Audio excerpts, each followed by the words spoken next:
গায়রুল্লাহ রচিত শাসনের অভিশাপকে দূর করে আল্লাহর বিধানে আল্লাহর দ্বীন এবং আল্লাহর আইনকে আমরা ফিরিয়ে আনবে।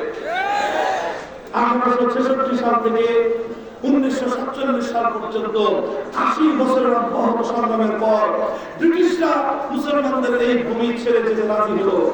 তখন মুসলমানরা বলল যে এই গোটা ভারতবর্ষে দুই জাতি বসবাস করে, হিন্দু এবং মুসলিম। হিন্দুরা সংখ্যায় বেশি, মুসলমানরা সংখ্যায় কম। মুসলমানদের আকাঙ্ক্ষা ছিল যে আমরা এমন একটা ভূখণ্ড পাবো, এমন একটা দেশ আমরা করবো যেই দেশের আইন হবে আল্লাহর আইন, যে দেশের সংবিধান হবে আল কোরআন। এই জন্য মুসলমানরা ভারত থেকে আলাদা হয়ে আলাদা একটা রাষ্ট্র করলো। সেই রাষ্ট্রটার নাম দিল পাকিস্তান। এই পৃথিবীতে একটা রাষ্ট্র তৈরি হলো, যে রাষ্ট্রের তৈরি হওয়ার সময় এটার অঙ্গীকার ছিল, স্বপ্ন ছিল, এটার ওয়াদা ছিল যে এই রাষ্ট্রের সংবিধান হবে ইসলামী শাসনতন্ত্র, নিজামে ইসলাম।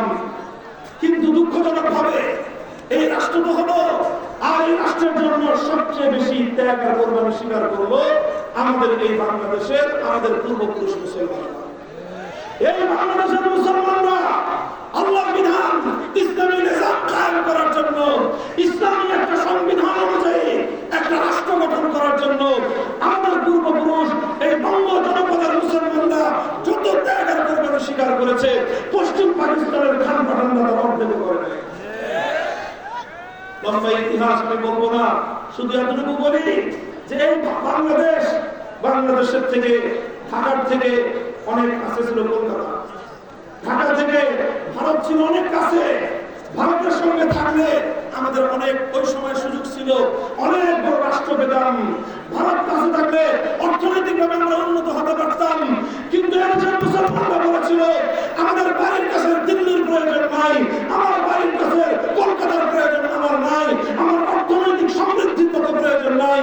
আমরা 7 সমুদ্র 13 নদীর ওই পারে সেই পশ্চিম পাকিস্তানের খান পাঠানদের সাথে হাতে হাত রেখেছিলাম। স্বপ্ন ছিল একটা, টাকা না পেতে পারি, উন্নতি না হতে পারে, জাগতিক উন্নতি না হতে পারে, কিন্তু একটা সংবিধান পাবো যে সংবিধান হবে আল্লাহর কোরআনের সংবিধান। মুহতারাম হাজিরিন, এটা খুব ভালো করে মনে রাখবেন। আমাদের দেশের মুসলমান, আমার দাদা, আপনার দাদা, আমাদের পূর্বপুরুষরা যেই পরিমাণ ত্যাগ আর কোরবানি ইসলামী রাষ্ট্র প্রতিষ্ঠার জন্য করেছে, পৃথিবীর অনেক কম জনপদের মুসলমানদের এই ত্যাগ করেছে। কিন্তু ভারতের মুসলমানদের পরবর্তী প্রজন্ম যে তারা তাদের পূর্বপুরুষদের সেই ইতিহাস ভুলে গিয়েছে। এরপরে কি হলো? এরপরে যেটা হলো, পশ্চিম পাকিস্তানের স্বৈর শাসকরা 24 বছর পর্যন্ত জাতির সঙ্গে গাদ্দারি করলো। তারা যে ওয়াদা করেছিল যে ইসলামী নিজাম এবং ইসলামী শাসন কায়েম হবে, তারা সেই ইসলামী শাসন কায়েম করলো না। আলেম ওলামারা বারবার বলল যে আপনারা ওয়াদা করেছিলেন যে পাকিস্তান প্রতিষ্ঠা হবে, এখানে ইসলামী শাসন কায়েম হবে, আপনারা ইসলামী শাসন কায়েম করেন না কেন? তখন তারা বলতো যে পাকিস্তানটা সবেমাত্র শিশু রাষ্ট্র, এখনো যদি আমরা ইসলাম কায়েম করি তাহলে উন্নত বিশ্ব আমাদেরকে সাহায্য সহযোগিতা করবে না, আমরা না খেয়ে মরবো। আচ্ছা, এভাবে 1 বছর 2 বছর 10 বছর 15 বছর 20 বছর যায়, হুজুর এখানে বারবার বলে যে আপনাদের শিশু বড় হবে কবে? আপনাদের শিশু রাষ্ট্র পাকিস্তান, এটা কতদিন আর শিশু থাকবে? আমার প্রধান সাহেব হাদিস আল্লামা আজিজুল্লাহ রাহমাতুল্লাহ আলাইহি উনি একটু কৌতুক করে বলতেন 24 বছর পর্যন্ত এই রাষ্ট্র আর শিশু থেকে বড় হলো। যে বাচ্চা 24 বছরেও শিশুই থাকে, কোনদিন বালেক হয় না, এই 90 বছরেও এই বাচ্চা বালেক হবে না। সুতরাং এই বাচ্চারা দরকার নাই। যে রাষ্ট্র ইসলামের নামে স্বাধীনতা লাভ করার পর আল্লাহর কোরআনের সঙ্গে গাদ্দারি করতে পারে, সে রাষ্ট্রের প্রয়োজন নাই। আমরা স্বাধীনতা যুদ্ধের মাধ্যমে পশ্চিম পাকিস্তানের থেকে আলাদা হয়ে স্বাধীন বাংলাদেশ গঠন করলাম। এই স্বাধীন বাংলাদেশ গঠন করার আগে একটা নির্বাচন হয়েছিল, যে নির্বাচনের ফলাফলকে কেন্দ্র করে ৭১ মুক্তিযুদ্ধ হয়েছিল। সেই নির্বাচনটা হয়েছিল 1970 সালে। কত সালে? 1970 সালে। সেই নির্বাচনের সময় এই বাঙালি মুসলমানদের নেতা ছিলেন শেখ মুজিবুর রহমান সাহেব। এই তিনি জাতির সঙ্গে ওয়াদা করলেন, নির্বাচনী ইশতেহার ঘোষণা করলেন, যদি আমাদের নৌকা মার্কা বিজয়ী হয়ে ক্ষমতায় আমরা এই দেশে কোরআন সুন্নাহর বিরুদ্ধে কোনো আইন করব না। বিশ্বাস না হয় আওয়ামী লীগের অফিসে গিয়ে দেখেন, ইতিহাসের পাতায় খুঁজে দেখেন, 70 সালে আওয়ামী লীগের নির্বাচনী ইশতেহার পাঠ করে দেখেন, সেখানে এই ওয়াদা করা হয়েছিল যে তারা বিজয়ী হতে পারলে কোরআন সুন্নাহর বিরুদ্ধে কোনো আইন করবে না। এরপর আমরা ইতিহাস তাদেরকে ক্ষমতা বিজয়ী হলেন, তারা বিজয়ী হলো, কিন্তু পশ্চিম পাকিস্তানের তাদেরকে ক্ষমতা দিল না। ক্ষমতা না দিয়ে 1971-এর 25শে মার্চ মুসলমান বাংলাদেশের মানুষের উপর আক্রমণ করলো। 26শে মার্চ থেকে শুরু হলো স্বাধীনতার যুদ্ধ। 71-এর 16 ডিসেম্বর পশ্চিম পাকিস্তানিদেরকে পরাজিত করে বাংলাদেশ স্বাধীন হলো। শেখ মুজিবুর রহমান সাহেব 9 মাস থাকলেন পাকিস্তানে। এরপর সেখান থেকে লন্ডনে ভারত হয়ে বাংলাদেশে আসার সময় শ্রীমতী ইন্দিরা গান্ধী শেখ মুজিবুর রহমান সাহেবের মুজিব কোটের পকেটে একটা কাগজ ঢুকিয়ে দিলেন। একটা কাগজ ঢুকিয়ে দিলেন, ছোট্ট কাগজ।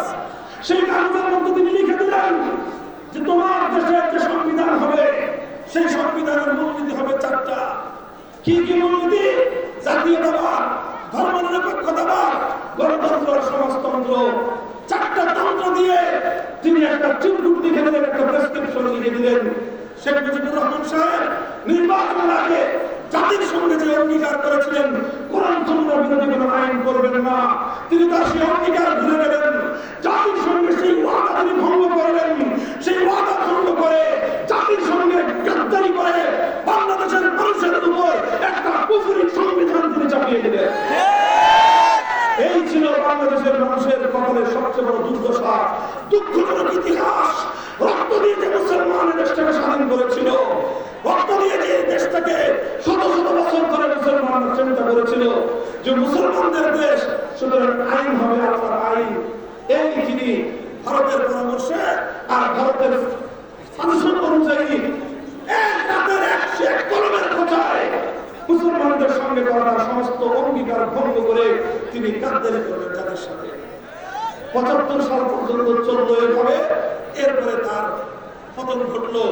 75-এর পরে যারা আসলেন তারা নাম ব্যবস্থায় একটু একটু পরিবর্তন করলেন।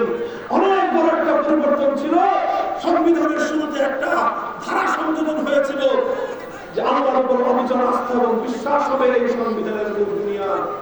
অর্থাৎ আল্লাহর উপর আস্থা এবং বিশ্বাস, ঈমানের পরিপন্থী কোন আইন সংবিধানে থাকলে সেই আইন বাতিল বলে গণ্য হওয়ার কথা।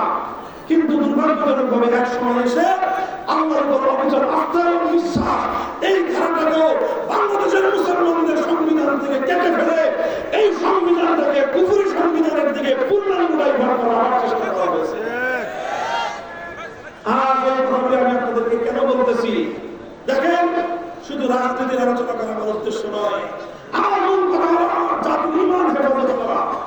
আমার মূল উদ্দেশ্য হলো এই জাতির ঈমানকে রক্ষা করা।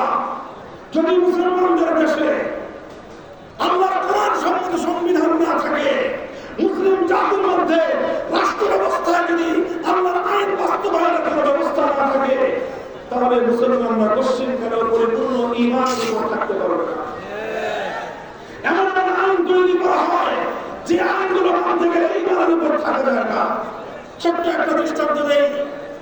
এই যে মুসলমানরা যখন কোন সরকার গঠন করে, সরকারের মধ্যে যখন কোন মন্ত্রী যত বড় আলেম হোক, রাষ্ট্রের বিধান অনুযায়ী তাকে জাতীয় স্মৃতিসৌধে যেতে হয়। আচ্ছা, শহীদদের প্রতি শ্রদ্ধা জানাতে কোন আপত্তি নয়, বলবেন ইসলামের নির্দেশ শহীদদেরকে স্মরণ করা, শহীদদেরকে শ্রদ্ধা জানানো।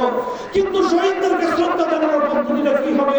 এটা হিন্দুয়ানি পদ্ধতি হবে না ইসলামী পদ্ধতি হবে? কিন্তু আজ একথা বলতে আমার কোনো দ্বিধা নাই।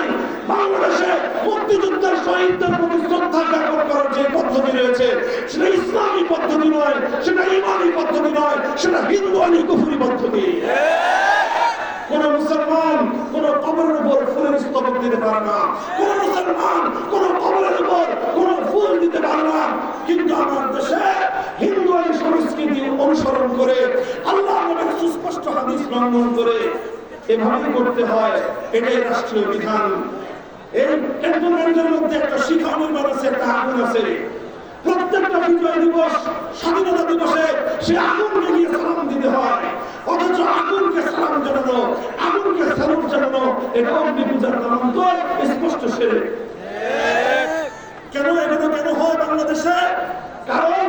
বাংলাদেশের সংবিধানের মধ্যে মূল ধারাগুলো হলো কুফরি ধারা। কথাটা বুঝতে পারছেন আপনারা? আমার আর দুটো কথা বলে